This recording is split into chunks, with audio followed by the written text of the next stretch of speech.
What would it be? Jensen Huang, co-founder and CEO of NVIDIA, shared insights on starting NVIDIA, developing game-changing technologies like 3D graphics and AI, leading through challenges, and the future of generative AI. Jensen, this is such an honor. Thank you for being here. I'm delighted to be here. Thank you. In honor of your return to Stanford, I decided we'd start talking about the time when you first left. You joined LSI Logic, and that was one of the most exciting companies at the time. You're building a phenomenal reputation with some of the biggest names in tech, and yet you decide to leave to become a founder. What motivated you? Chris and Curtis. Chris and Curtis, I was an engineer at LSI Logic, and Chris and Curtis were at Sun. And I was working with some of the brightest minds in computer science at the time, of all time, including Andy Bechtolsheim and others, building workstations and graphics workstations and so on and so forth. And Chris and Curtis said one day that they like to leave Sun, and they like me to go figure out what they're going to go leave for. And I had a great job, but they insisted that I figure out, with them how to build a company. And so we hung out at Denny's whenever they dropped by, and which is, by the way, my alma mater, my first company. My first job before CEO was a dishwasher, and I did that very well. and so, anyways, we got together and we decided, and it was during the microprocessor revolution. This is 1993, and 1992 when we were getting together. The PC revolution was just getting going. You know that Windows 95, obviously, which is the revolutionary version of Windows, didn't even come to the market yet, and Pentium wasn't even announced yet, and this is all right before the PC revolution, and it was pretty clear that the microprocessor was going to be very important, and we thought, why don't we build a company to go solve problems that a normal computer that is powered by general purpose computing can't, and so that became the company's mission, to go build a computer, the type of computers, and solve problems that normal computers can't. And to this day, we're focused on that. And if you look at all the problems that in the markets that we opened up as a result, it's things like computational drug design, weather simulation, materials design. These are all things that we're really, really proud of. Robotics, self-driving cars, autonomous software we call artificial intelligence, and then of course, we drove the technology so hard that eventually the computational cost went to approximately zero, and then enabled a whole new way of developing software, where the computer wrote the software itself, artificial intelligence as we know it today. And so that was it. That was the journey. Yeah. Thank you all for coming. Well, these applications are on all of our minds today. But back then, the CEO of LSI Logic convinced his biggest investor, Don Valentine, to meet with you. He is obviously the founder of Sequoia. Yeah. Now, I can see a lot of founders here edging forward in anticipation. But how did you convince the most sought-after investor in Silicon Valley to invest in a team of first-time founders building a new product for a market that doesn't even exist? I didn't know how to write a business plan, and so I went to a bookstore, and back then there were bookstores, and in the business book section there was this book, and it was written by somebody I knew, Gordon Bell, and this book, I should go find it again, but it's a very large book, and the book says How to Write a Business Plan. And that was, a highly specific title for a very niche market. And it seems like he wrote it for 14 people, and I was one of them. And so I bought the book. I should have known right away that it was a bad idea, because Gordon is super smart, and super smart people have a lot to say. And they want to, and I'm pretty sure Gordon wants to teach me how to write a business plan completely. And so I picked up this book. It's like 450 pages long. Well, I never got through it, not even close. I flipped through it a few pages, and I go, you know what? By the time I'm done reading this thing, I'll be out of business. I'll be out of money. And Lori and I only had about 6 months in the bank. We had already Spencer and Madison and a dog, and so the 5 of us had to live off of whatever money we had in the bank, and so I didn't have much time. And so instead of writing the business plan, I just went to talk to Wilf Corrigan. He called me one day and said, hey, you left the company. You didn't even tell me what you were doing. I want you to come back and explain it to me. And so I went back and I explained it to Wilf. And Wilf at the end of it, he said, I have no idea what you said. And that's one of the worst elevator pitches I've ever heard. And then he picked up the phone and he called Don Valentine. And he called Don and he says, Don, I'm going to send a kid over. I want you to give him money. He's one of the best employees LSI Logic ever had. And so the thing I learned is you can make up a great interview. You could even have a bad interview. But you can't run away from your past. And so have a good past. Try to have a good past. And in a lot of ways, I was serious when I said I was a good dishwasher. I was probably Denny's best dishwasher. I planned my work. I was organized. I was mise en place. And then I washed the living daylights out of the dishes. And then they promoted me to busboy. I was certain I'm the best busboy Denny's ever had. I never left the station empty-handed. I never came back empty-handed. I was very efficient. And then so anyways, eventually I became, a CEO. I'm still working on being a good CEO. But you talk about being the best. You needed to be the best among 89 other companies that were funded after you to build the same thing. And then with 6 to 9 months of runway left, you realized that the initial vision was just not going to work. Mm-hmm. How did you decide what to do next to save the company when the cards were so stacked against you? Well, we started this company called For Accelerated Computing, and the question is, what's it for? What's the killer app? And that came our first great decision. And this is what Sequoia funded.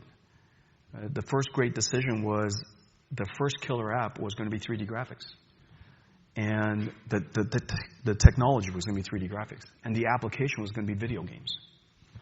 At the time, 3D graphics was impossible to make cheap. It was $1 million image generators from Silicon Graphics. And so it was $1 million, and it's hard to make cheap. And the video game market was $0 billion. So you have this incredible technology that's hard to commoditize and commercialize. And then you have this market that doesn't exist. That intersection was the founding of our company.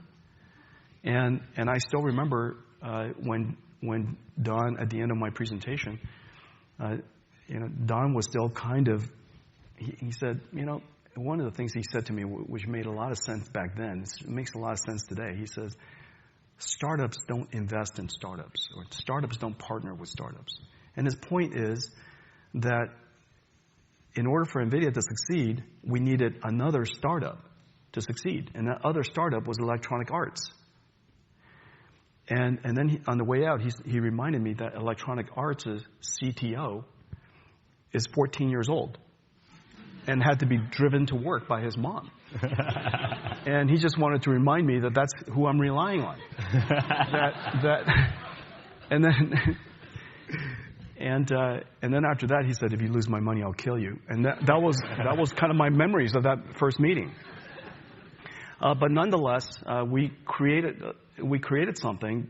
We went on the next several years to go create the market, to create the gaming market for PCs. And it took a long time to do so. We're still doing it today. We realized that not only do you have to create the technology and invent a new way of doing computer graphics so that what was $1 million is now, $300, $400, $500 that fits in a computer. and you have to go create this new market. So we had to create technology, create markets. The idea that a company would create technology, create markets defines NVIDIA today. Almost everything we do, we create technology, we create markets.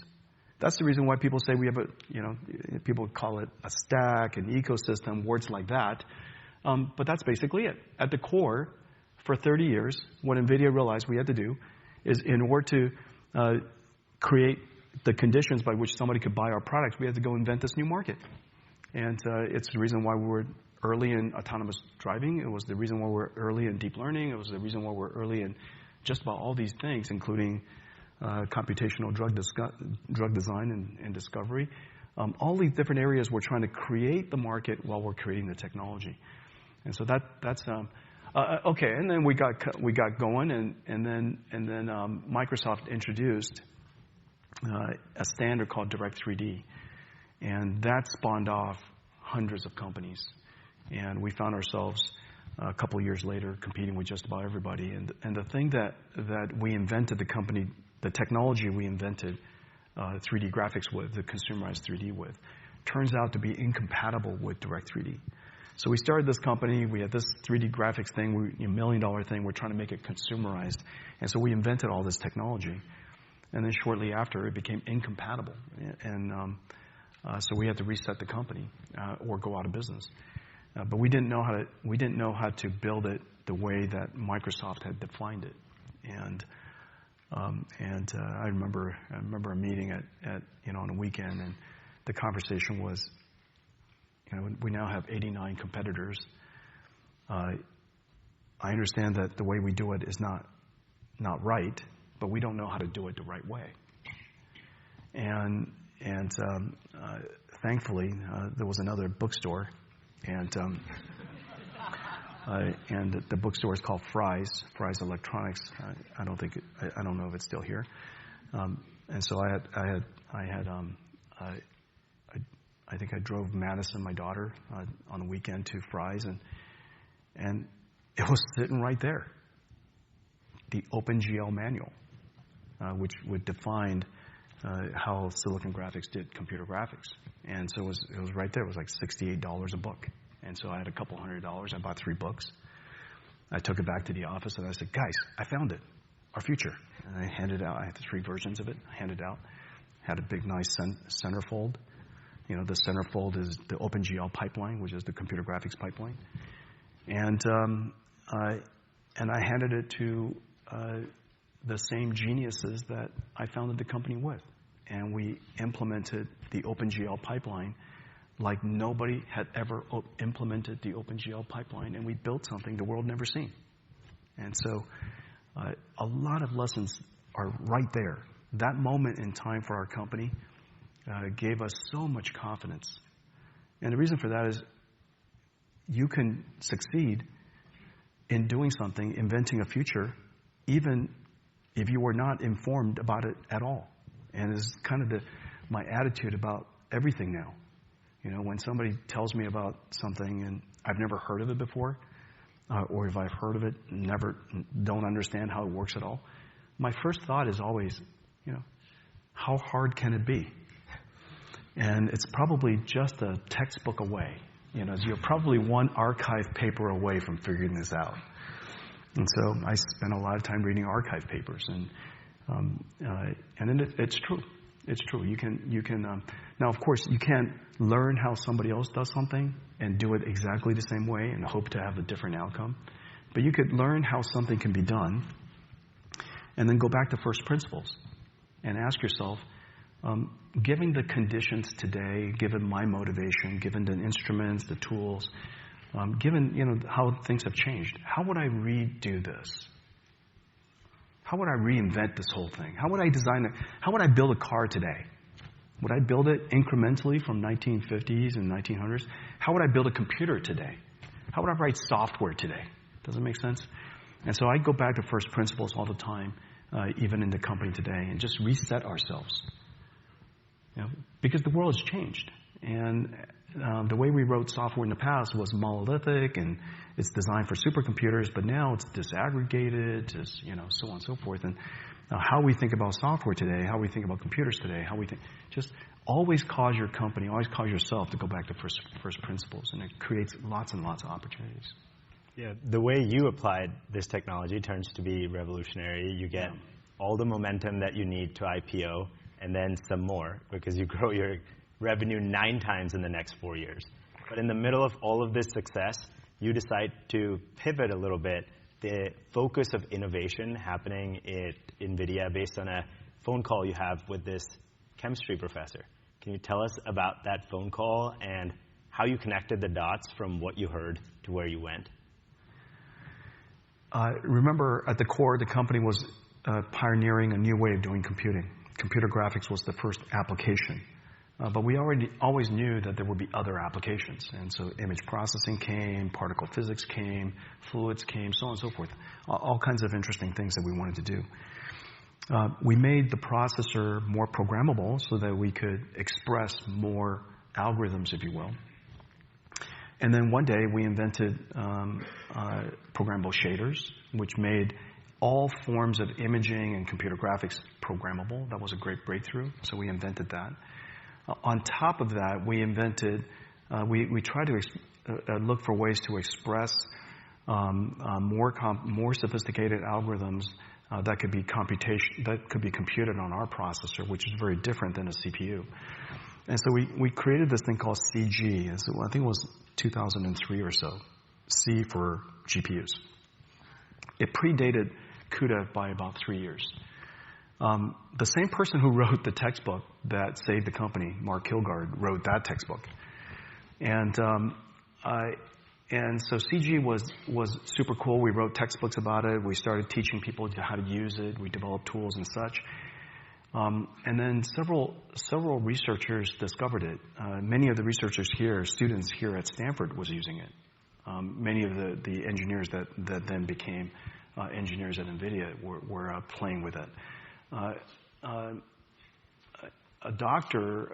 couple of doctors at Mass General picked it up and used it for CT reconstruction. So I flew out and saw them and said, what are you guys doing with this thing?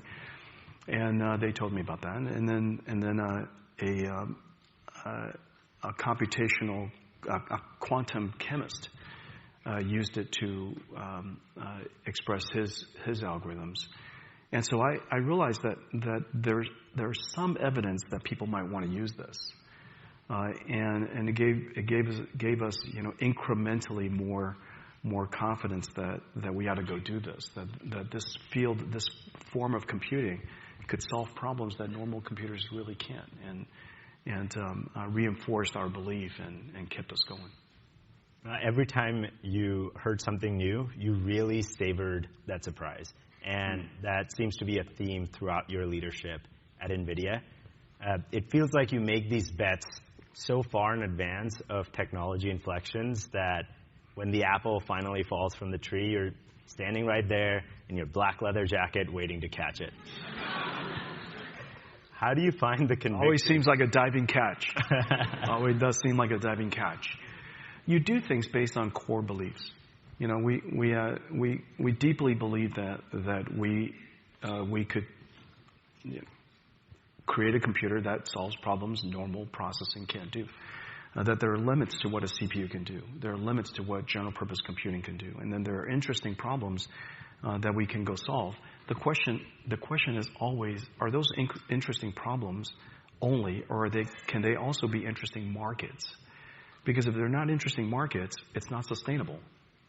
And NVIDIA went through about a decade where we were investing in this future and the markets didn't exist. There was only one market at the time, it was computer graphics. For 10, 15 years, the markets that fuels NVIDIA today just didn't exist. And so how do you continue with all of the people around you, our company and NVIDIA's management team and all of the amazing engineers that are there creating this future with me, all of your shareholders, your board of directors, all your partners, you're taking everybody with you, and there's no evidence of a market. That is really, really challenging. The fact that the technology can solve problems and the fact that you have research papers that are used that are made possible because of it are interesting, but you're always looking for that market. But nonetheless, before a market exists, you still need early indicators of future success. We have this phrase in the company there's a phrase called key performance indicators. Unfortunately, KPIs are hard to understand. I find KPIs hard to understand. What's a good KPI? A lot of people, when we look for KPIs, we go, gross margins. That's not a KPI. That's a result. You're looking for something that's an early indicators of future positive results, okay? And as early as possible. And the reason for that is because you want that early sign that you're going in the right direction. And so we have this phrase, it's called EOIFS, early indicators, EIOFS, early indicators of future success. And it helps people because I was using it all the time to give the company hope that, hey, look, we solved this problem, we solved that problem, we solved this problem. The markets didn't exist, but there were important problems. And that's what the company's about, to solve these problems. We want to be sustainable, and therefore the markets have to exist at some point. But you want to decouple the result from evidence that you're doing the right thing. Okay, and so that's how you kind of solve this problem of investing into something that's very, very far away, and having the conviction to stay on the road is to find as early as possible the indicators that you're doing the right things. And so start with a core belief. Unless something changes your mind, you continue to believe in it, and look for early indicators of future success. What are some of those early indicators that have been used by product teams at NVIDIA? All kinds. I saw a paper. Long before I saw the paper, I met some people that needed my help on this thing called deep learning. At the time, I didn't even know what deep learning was, and they needed us to create a domain-specific language so that all of their algorithms could be expressed easily on our processors. And we created this thing called cuDNN, and it's essentially the SQL. SQL is in storage computing. This is neural network computing, and we created a language, if you will, domain-specific language for that. Kind of like the OpenGL of deep learning. And so they needed us to do that so that they could express their mathematics. And they didn't understand CUDA, but they understood their deep learning. And so we created this thing in the middle for them. And the reason why we did it was because even though there were these researchers had no money. And this is kind of one of the great skills of our company, that you're willing to do something even though the financial returns are completely non-existent, or maybe very, very far out, even if you believed in it. We ask ourselves, is this worthy work to do? Does this advance a field of science somewhere that matters? Notice, this is something that I've been talking about. Since the very beginning of time, we find inspiration not from the size of a market, but from the importance of the work. Because the importance of the work is the early indicators of a future market. And nobody has to do a business case on it. Nobody has to show me a P&L. Nobody has to show me a financial forecast. The only question is this important work? And if we didn't do it, would it happen without us? Now, if we didn't do something and something could happen without us, it gives me tremendous joy, actually. And the reason for that is, could you imagine the world got better, you didn't have to lift a finger? That's the definition of ultimate laziness. And in a lot of ways, you want that habit. And the reason for that is this. You want the company to be lazy about doing things that other people always can do. If somebody else can do it, let them do it. We should go select the things that if we didn't do it, the world would fall apart. You have to convince yourself of that. That if I don't do this, it won't get done. That is, and if that work is hard and that work is impactful and important, then it gives you a sense of purpose. Does that make sense? And so our company has been selecting these projects. Deep learning was just one of them. And the first indicator of the success of that was this, fuzzy cat that Andrew Ng came up with. And then Alex Kershevsky detected cats, not all the time, but, successfully enough that it was, this might take us somewhere. And then we reasoned about the structure of deep learning, and, we're computer scientists, and we understand how things work. And so we convinced ourselves this could change everything. And anyhow, but that's an example. So these selections that you've made, they've paid huge dividends, both literally and figuratively. But you've had to steer the company through some very challenging times, like when it lost 80% of its market cap amid the financial crisis because Wall Street didn't believe in your bet on ML. In times like these, how do you steer the company and keep the employees motivated at the task at hand? My reaction during that time is the same reaction I had about this week. Earlier today, you asked me about this week. My pulse was exactly the same. This week is no different than last week or the week before that. And so the opposite of that, when you drop 80%, don't get me wrong.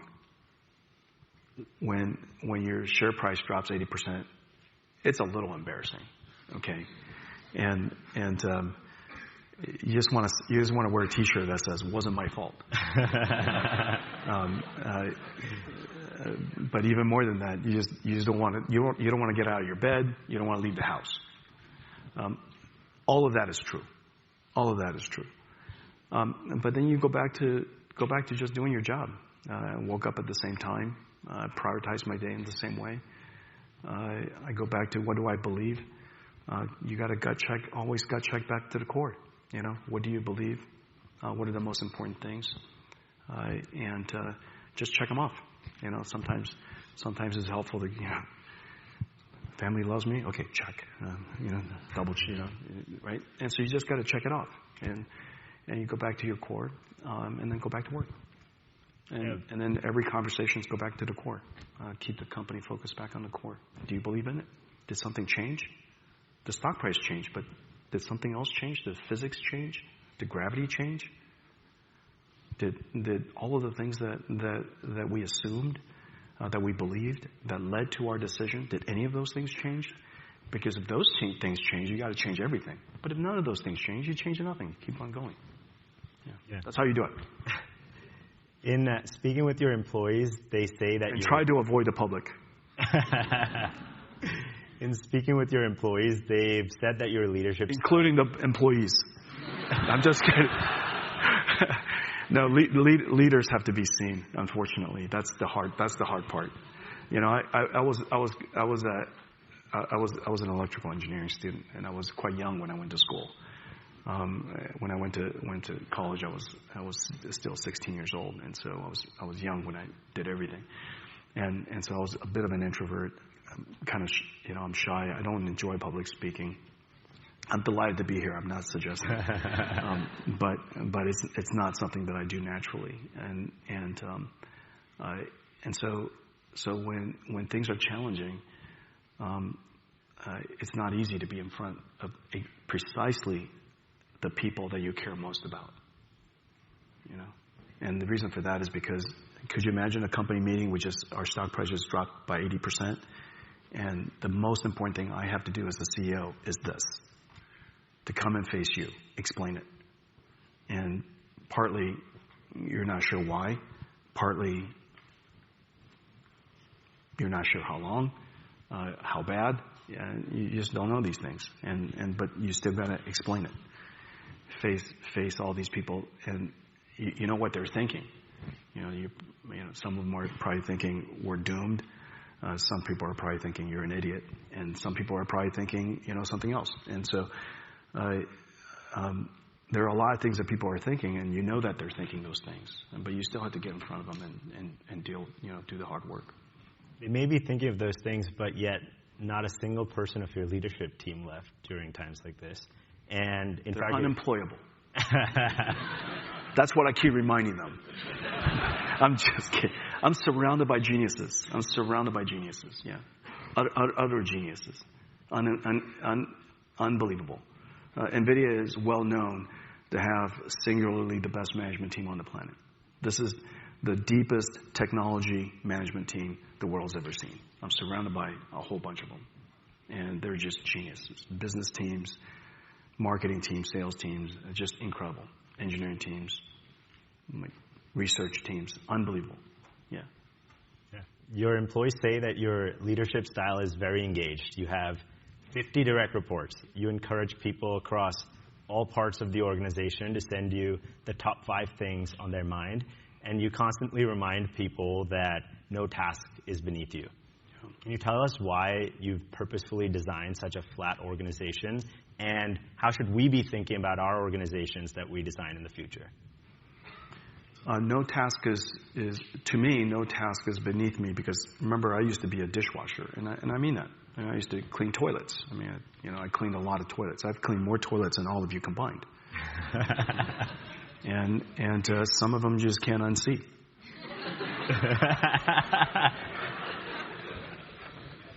I don't know what to tell you. That's life. And so you can't show me a task that's beneath me. Now I'm not doing it only because of whether it's beneath me or not beneath me. If you send me something and you want my input on it, and I can be of service to you, and in my review of it, share with you how I reasoned through it, I've made a contribution to you. I've made it possible for you to see how I reason through something, and by reasoning, as you know, how someone reasons through something empowers you. You go, oh my gosh, that's how you reason through something like this. It's not as complicated as it seems. This is how you reason through something that's super ambiguous. This is how you reason through something that's incalculable. This is how you reason through something that seems to be very scary. This is how you seem. Do you understand? And so I show people how to reason through things all the time. Strategy things, how to forecast something, how to break a problem down, and you're empowering people all over the place. And so that's how I see it. If you send me something, you want me to help review it, I'll do my best, and I'll show you how I would do it. In the process of doing that, of course, I learned a lot from you. Is that right? You gave me the seed of a lot of information. I learned a lot. And so I feel rewarded by the process. It does take a lot of energy sometimes, because, you got, in order to add value to somebody, and they're incredibly smart as a starting point, and I'm surrounded by incredibly smart people, you have to at least get to their plane, You have to get into their headspace. And that's really hard. That's really hard. And that takes just an enormous amount of emotional and intellectual energy. And so I feel exhausted after I work on things like that. I'm surrounded by a lot of great people. A CEO should have the most direct reports by definition, because the people that reports to the CEO requires the least amount of management. It makes no sense to me that CEOs have so few people reporting to them, except for one fact that I know to be true. The knowledge, the information of a CEO is supposedly so valuable, so secretive, you can only share it with 2 other people, or 3. And their information is so invaluable, so incredibly secretive, that they can only share it with a couple more. Well, I don't believe in a culture and environment where the information that you possess is the reason why you have power. I would like us all to contribute to the company, and our position in the company should have something to do with our ability to reason through complicated things, lead other people to achieve greatness, inspire, empower other people, support other people. Those are the reasons why the management team exists, in service of all of the other people that work in the company, to create the conditions by which all of these amazing people volunteer to come work for you instead of all the other amazing high-tech companies around the world. They volunteer to work for you. And so you should create the conditions by which they could do their life's work, which is my mission. You probably heard it. I've said that, pretty clearly, and I believe that. What my job is very simply to create the conditions by which you could do your life's work. And so how do I do that? What does that condition look like? Well, that condition should result in a great deal of empowerment. You can only be empowered if you understand the circumstance, isn't that right? You have to understand the context of the situation you're in order for you to come up with great ideas. And so I have to create a circumstance where you understand the context, which means you have to be informed. And the best way to be informed is for there to be as little layers of information mutilation, right, between us. And so that's the reason why it's very often that I'm reasoning through things like in an audience like this. I say, first of all, this is the beginning facts. These are the data that we have. This is how I would reason through it. These are some of the assumptions. These are some of the unknowns. These are some of the knowns. And so you reason through it. And now you've created an organization that's highly empowered. NVIDIA is 30,000 people. We're the smallest large company in the world. We're a tiny little company. But every employee is so empowered, and they're making smart decisions on my behalf every single day. And the reason for that is because, they understand my condition. They understand my condition. I'm very transparent with people. And I believe that I can trust you with the information.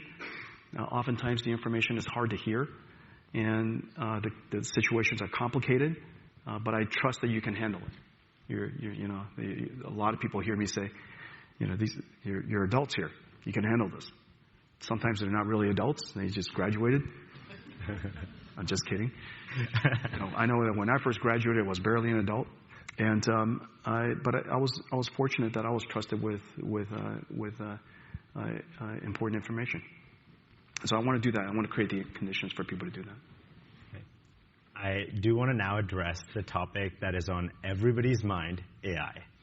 Last week you said that generative AI and accelerated computing have hit the tipping point. So as this technology becomes more mainstream, what are the applications that you personally are most excited about? Well, you have to go back to first principles and ask yourself, what is generative AI? What happened? What happened was we now have the ability to have software that can understand something. They can understand why, what is, first of all, we digitized everything. That was, like, for example, gene sequencing. You digitize genes. But what does it mean? That sequence of genes, what does it mean? We've digitized amino acids. But what does it mean? And so we now have the ability, we digitize words, we digitize sounds, we digitize images, videos, we digitize a lot of things. But what does it mean? We now have the ability to, through a lot of studying, a lot of data, and from the patterns and relationships, we now understand what they mean. Not only do we understand what they mean, we can translate between them. Because we learned about the meaning of these things in the same world. We didn't learn about them separately. So we learned about speech and words and paragraphs and vocabulary in the same context. And so we found correlations between them, and they're all, registered, if you will. Registered to each other. And so now we, not only do we understand the modality, the meaning of each modality, we can understand how to translate between them.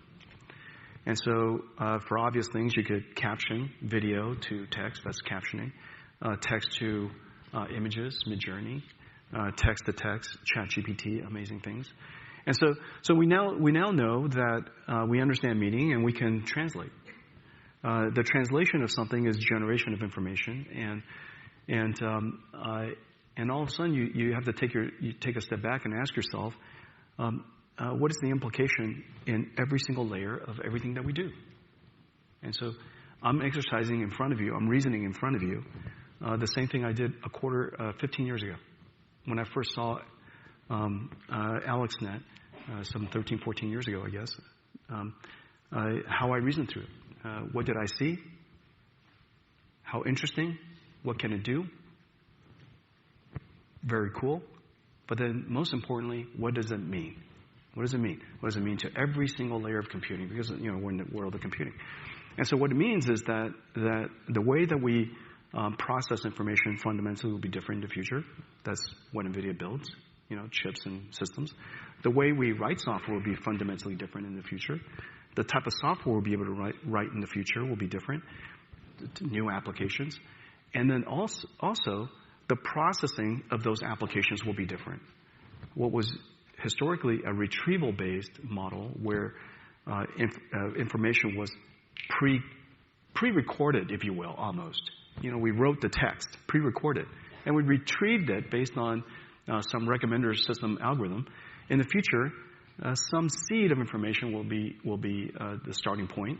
We call them prompts, as you guys know. And then we generate the rest of it. And so the future of computing will be highly generated. Well, let me give you an example of what's happening. For example, we're having a conversation right now. Very little of the information I'm conveying to you is retrieved. Most of it is generated. It's called intelligence. And so in the future, we're going to have a lot more generative. Our computers will perform in that way. It's going to be highly generative instead of highly retrieval based. Then you go back and you got to ask yourself, now for entrepreneurs, you got to ask yourself, what industries will be disrupted? Therefore, will we think about networking the same way? Will we think about storage the same way? Would we be as abusive of internet traffic as we are today? Probably not. Notice we're having a conversation right now, and I don't have to get in my car every question. So we don't have to be as abusive of information transporting as we used to. What's going to be more? What's going to be less? What kind of applications? Et cetera, et cetera. So you can go through the entire industrial spread and ask yourself what's going to get disrupted, what's going to be different, what's going to get nude, so on and so forth. And that reasoning starts from what is happening. What is generative AI? Foundationally, what is happening?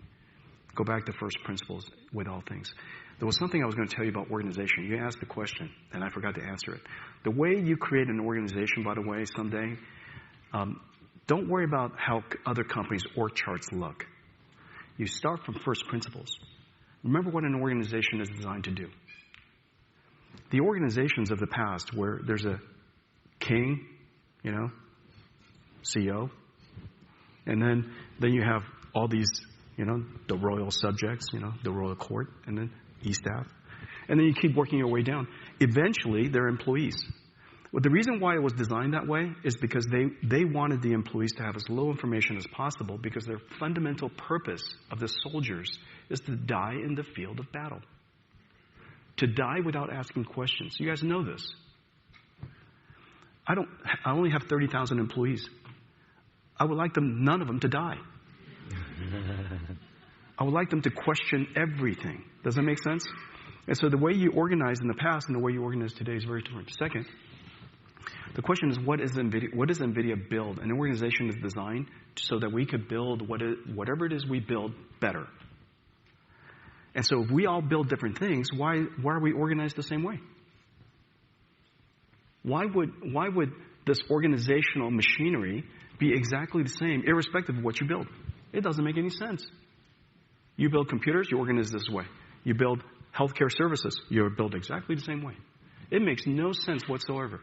And so you have to go back to first principles. Just ask yourself what kind of machinery, what is the input, what is the output, what are the properties of this environment? What is the forest that this animal has to live in?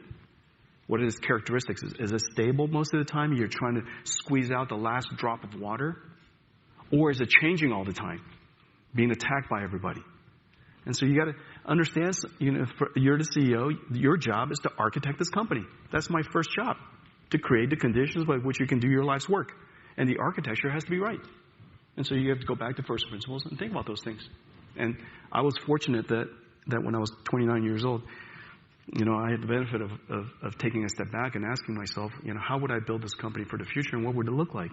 And, what's the operating system, which is called culture? What kind of behavior do we encourage, enhance, and what do we discourage and not enhance? So on and so forth. And anyways. I want to save time for audience questions, but this year's theme for View from the Top is redefining tomorrow. And one question we've asked all of our guests is, Jensen, as the co-founder and CEO of NVIDIA, if you were to close your eyes and magically change one thing about tomorrow, what would it be?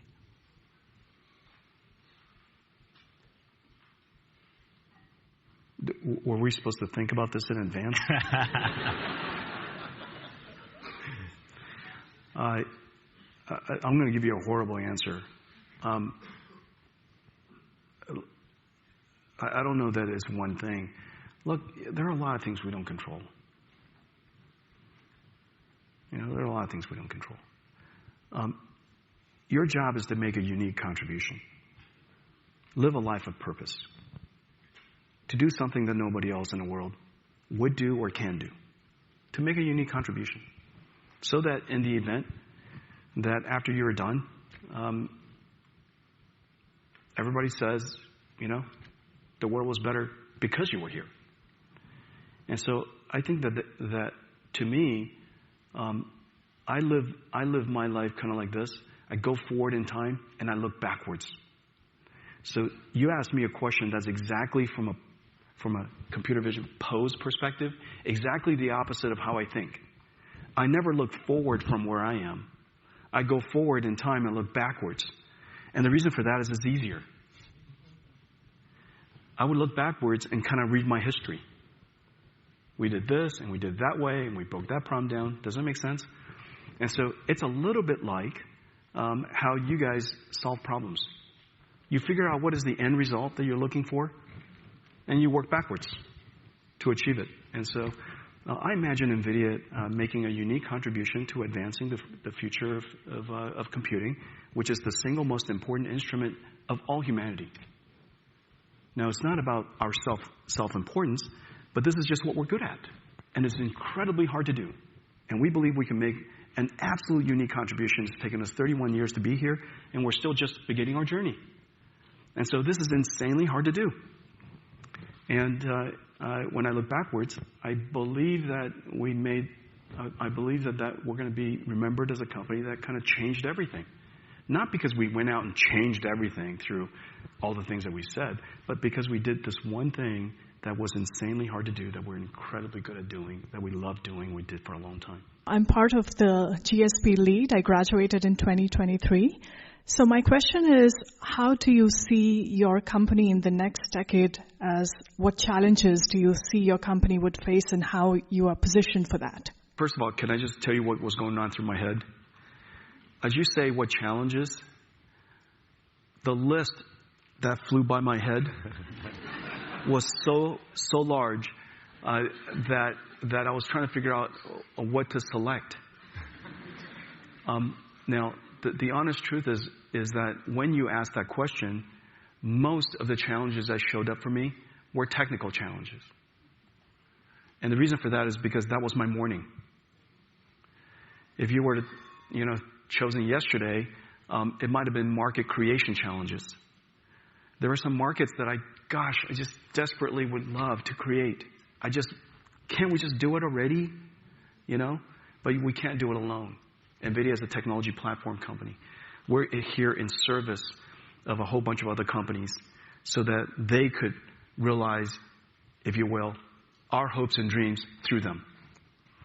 And so some of the things that I would love for the world of biology to be at a point where it's kind of like the world of chip design 40 years ago.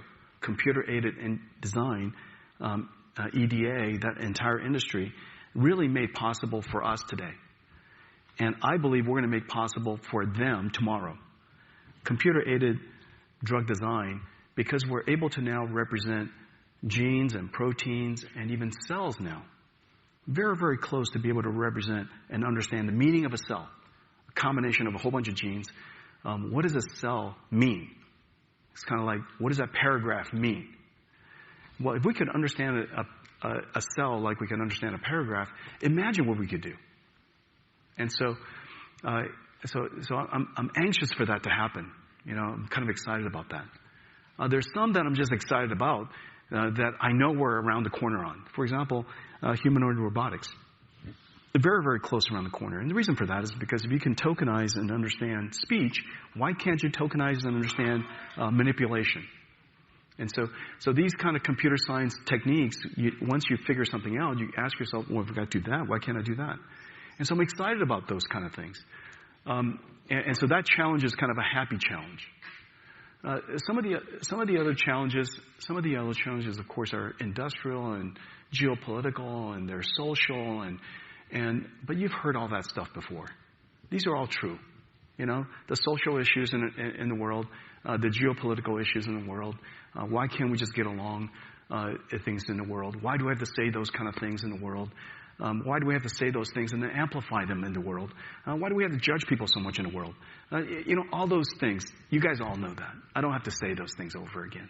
My name's Jose. I'm a class of the 2023 from the GSB.